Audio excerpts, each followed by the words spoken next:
father-son love story is the best LA story that is told. Reacher used Richard Beck as a springboard to find Xavier Quinn. After protecting Zachary and his kid from a phony coup by competitors, he became close to Zachary. Zachary, however, showed considerable resentment and even jealousy toward Reacher's intimacy with Richard in the previous episode. Zachary takes an opportunity to re-establish his relationship with Richard like he always should have after agreeing to assist Reacher in stopping Quinn. Richard to Zachary Beck.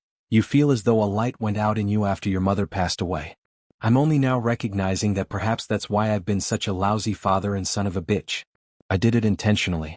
Perhaps losing someone like me wouldn't be as terrible if losing a great mother had caused you such pain. In fact, Richard's mother is still living in the book that served as the inspiration for the season. Zachary's decision to become a single father is motivated. In addition to increasing Richard's sense of vulnerability and alienation, it also adds a tragic element to their relationship's absence. Even if Zachary's admission that he was intentionally a bad father in order to spare his son pain defies common sense, it is nevertheless devastating.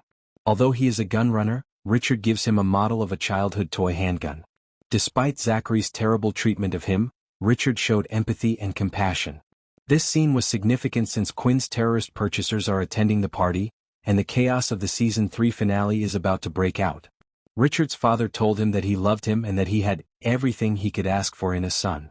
He asserts that Richard is a good person in spite of all the awful individuals in his life, including himself. Richard agrees, stating that his father is a decent man. This is untrue, although Zachary at least began attempting to be one when he promised negally he would assist Reacher. That's all it takes sometimes. Reacher's encounter with the ATF in the penultimate episode is the biggest surprise the show offers. For the first time in this season, most of the police officers in his immediate vicinity are not dishonest and contributing to the issue. The agent's dissatisfaction with Duffy and Villanueva is predictable. She's fortunate that none of them were put in jail for their covert inquiry, but the director informs Duffy he must disclose their behavior. Reacher, of course, is not one to tolerate being ignored. It causes him to do what may be the first genuinely foolish act he has done in 23 episodes. He intends to kill Quinn in front of a group of heavily armed ATF agents after purchasing a sniper weapon from a pawn shop.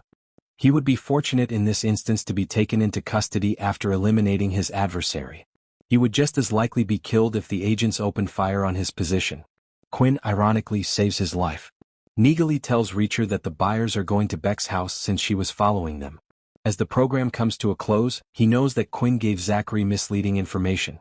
Thus, he was in a position to probably save lives because of his nearly disastrous error. This moment gently highlights his desperation at Dominique Cole's death, despite being uncharacteristically careless. To bring her killer deadly justice, he was prepared to sacrifice his life. Fortunately, that won't have to happen. Although cliffhanger endings are nothing new to Reacher, the announcement in the previous episode that he and Susan Duffy were leaving for Los Angeles was unusual.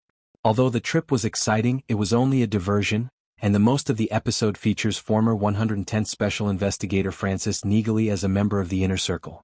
Reacher begins acting more rashly than normal as Season 3 nears its conclusion, but a double cross ultimately works out well. Season 3's penultimate episode is both expected and gratifying. By now, viewers are aware that Reacher and one of his buddies will engage in some sort of amorous liaison. They also know that Neagley will arrive if she isn't already there.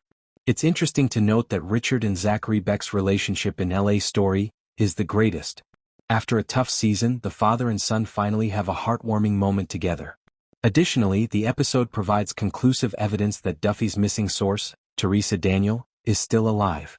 The biggest surprise, though, is that Jack Reacher will have to save the day in front of the appropriate authorities for the first time. At last, Duffy and Guillermo Villanueva informed the ATF that their agent Annette had passed away. They cut them all out of the arrest, of course, which made Reacher act in an unusually stupid way.